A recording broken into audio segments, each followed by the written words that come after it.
প্রিয় সুধীবৃন্দু, আসসালামু আলাইকুম। পারভিউ হসপিটালের পক্ষ থেকে আপনাদেরকে স্বাগত। আজকে আমি শিশুদের শ্বাসনালীর ইনফেকশন অর্থাৎ মেডিকেলের ভাষায় সংক্ষেপে আমরা যেটা বলি ইআরআই বা আরটিআই, এটা নিয়ে সংক্ষেপে আলোকপাত করব। আসুন, শ্বাসনালীর ইনফেকশন শিশুদের খুব কমন একটা রোগ। বিশেষ করে 5 বছরের নিচের শিশুদের এটা কমন এবং উইন্টারে এটা বেশি দেখা যায়, শীতকালে। এটার কারণ হলো উইন্টার সিজনে কোল্ড ওয়েদারের সময় ভাইরাসের বংশবৃদ্ধিটা বেড়ে যায় এবং আমাদের ওভারক্রাউডিং এর মধ্যে আমরা থাকি এবং আমাদের হাইজিন উন্নত না। এইসব কারণে এবং আরেকটা হলো প্যাসিভ স্মোকিং। শিশুরা প্যাসিভ স্মোকিংয়ের শিকার হয়। আশেপাশের লোক যদি ধূমপায়ী হয় তাহলে তার মধ্যে টিআরআই বা আরটিআই এর প্রবণতাটা বেশি লক্ষ্য করা যায়। এখন আসা যাক আমরা কিভাবে এটাকে ক্লাসিফাই করতে পারি। আমরা এটাকে 3 শ্রেণীতে ভাগ করি। প্রথমে আমরা বলি নো নিউমোনিয়া, অর্থাৎ তার নিউমোনিয়া নাই কিন্তু তার কাশি আছে, সর্দি আছে, কাফ অ্যান্ড কোল্ড আমরা যেটা বলি। আরেকটা হলো নিউমোনিয়া। নিউমোনিয়া আমরা কখন বলবো? কাফ অ্যান্ড কোল্ড সাথে যদি তার ফাস্ট ব্রিদিং থাকে। ফাস্ট ব্রিদিং অর্থাৎ দ্রুত শ্বাস, এটা আমরা কখন বলবো? যদি 2 মাসের নিচের শিশু হয় তাহলে মিনিটে যদি 60 বা তার বেশি বার নিঃশ্বাস নেয় এবং 1 বছরের নিচের শিশু হয় যদি তাহলে প্রতি মিনিটে যদি 50 বা তার বেশি বার শ্বাস নেয় এবং 1 বছরের অধিক যদি শিশু হয় তাহলে মিনিটে 40 বা তার বেশি বার যদি শ্বাস নেয়, যখন আমরা এটাকে দ্রুত শ্বাস বল। আর একটা হলো চেস্ট ইনড্রয়িং, আমরা যেটা বলি বুকের খাঁচার নিচে যদি শ্বাসকষ্ট অর্থাৎ বুকের খাঁচার নিচেটা যদি দেবে যায়, এই দুটাই অথবা এই দুটার কোনো একটা যদি থাকে তখন আমরা এটাকে নিউমোনিয়া বলবো।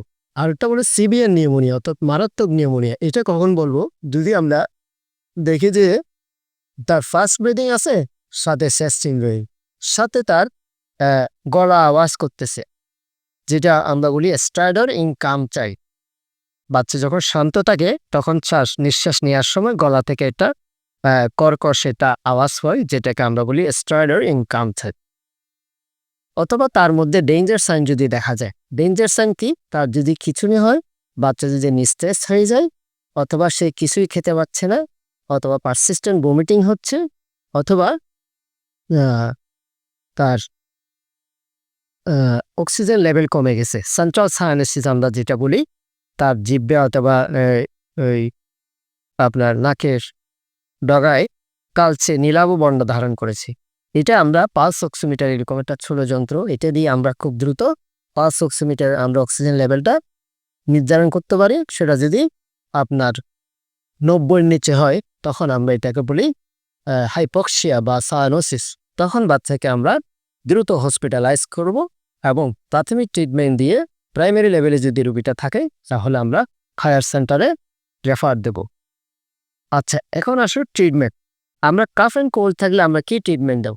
আমরা ট্রিটমেন্ট দেবো যে বাচ্চাকে বলবো, মাকে বলবো যে আপনার শিশুকে একটু গরম রাখবেন, পুষ্টিকর খাবার দিবেন, ব্রেস্ট ফিডিং করাবেন এবং নাকটা পরিষ্কার রাখবেন, প্রয়োজনে নরসল জাতীয় নাকে ড্রপ দিবেন এবং যদি তার মধ্যে ডেঞ্জার সাইন দেখা যায় অথবা ফাস্ট ব্রিদিং অথবা চেস্ট ইনড্রয়িং থাকে তাহলে দ্রুত ডাক্তারের শরণাপন্ন হবে।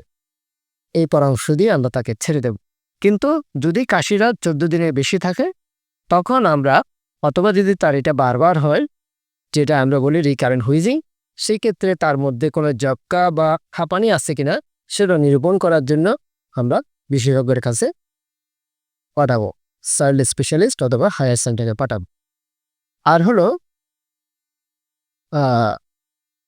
নিউমোনিয়া যদি হয় সেক্ষেত্রে আমরা অ্যামোক্সিসিলিন সিরাপ দেব, তাকে আমরা সালবুটামল জাতীয় ইনহেলার দেব। আর হলো তাকে কিছু হোম রেমেডি দেব, যেমন আমরা বলি যে 6 মাসের অধিক যদি বয়স হয় তাহলে কুসুম গরম পানি, লেবু শরবত, তুলসী পাতা রস এর কোনো একটা খাইতে দেব ব্রেস্ট ফিডিং এর পাশাপাশি। সাথে সে পুষ্টিকর খাবার নেবে, বাচ্চাকে একটু ওয়ার্ম রাখবে আর তার মধ্যে কোনো ডেঞ্জার সাইন আসছে কিনা খেয়াল করবে, অথবা সে 3 দিন পরে চেক আপে আসবে। ডেঞ্জার সাইন যদি দেখা যায় তাহলে সে দ্রুত আমাদের কাছে চলে আসবে। তারপরে সিভিয়ার নিউমোনিয়া, মারাত্মক নিউমোনিয়া হলে আমি কি করব? সেক্ষেত্রে সে যদি প্রাইমারি লেভেলে থাকে তাহলে তাকে অ্যামোক্সিসিলিন সিরাপ বা ড্রপ সাথে জেন্টামাইসিন ইনজেকশন দেব আমরা এবং তাকে আমরা সেলবুটামল জাতীয় ইনহেলার বা নেবুলাইজ করাবো এবং তাকে দ্রুত হায়ার সেন্টারে স্টাবিলাইজ করার পরে আমরা রেফার দেব অথবা চাইল্ড স্পেশালিস্টের কাছে পাঠাবো। অথবা তার যদি খিঁচুনি হয় তাহলে তাকে কিন্তু প্যারেন্টাল ডায়াজেপামও দিতে হবে, এরপরে আমরা হায়ার সেন্টারে রেফার করব। এখন আসা যাক এই যে আমরা শ্বাসনালীর ইনফেকশন বা নিউমোনিয়া এটা আমরা কীভাবে প্রতিরোধ করতে পারি। প্রতিরোধের একমাত্র অন্যতম উপায় হলো ভ্যাকসিনেশন, অর্থাৎ আমরা শিশুকে সবসময় সরকারি টিকাগুলা যথাযথভাবে যাতে নেয় টিচার উপর জোর দেব এবং সে ব্রেস্ট ফিডিং করাবে। পাশাপাশি সে যদি অ্যাফোর্ড করতে পারে প্রাইভেট কিছু ভ্যাকসিন আছে সেটা সে প্রাইভেট সেন্টার থেকে নিতে পারে। আর হলো আমাদের যে শিশুর পুষ্টিটা মেনটেন করতে হবে, ব্রেস্ট ফিডিংটা এনশিওর করতে হবে, আমাদের হাইজিন মেনটেন করতে হবে। কারো যদি ঘরে যদি শ্বাসনালীর ইনফেকশন হয় তাহলে সে যাতে মাস্ক পরে এবং হ্যান্ড ওয়াশ করে বাচ্চাকে হ্যান্ডেল করে, তাহলে বড়দের থেকে বাচ্চাদের মধ্যে এই ইনফেকশনটা ছড়ানোর ঝুঁকিটা কমে যাবে। আজকে এইটুকুই, ভবিষ্যতে অন্য একটা বিষয় নিয়ে হাজির হব। আল্লাহ হাফেজ।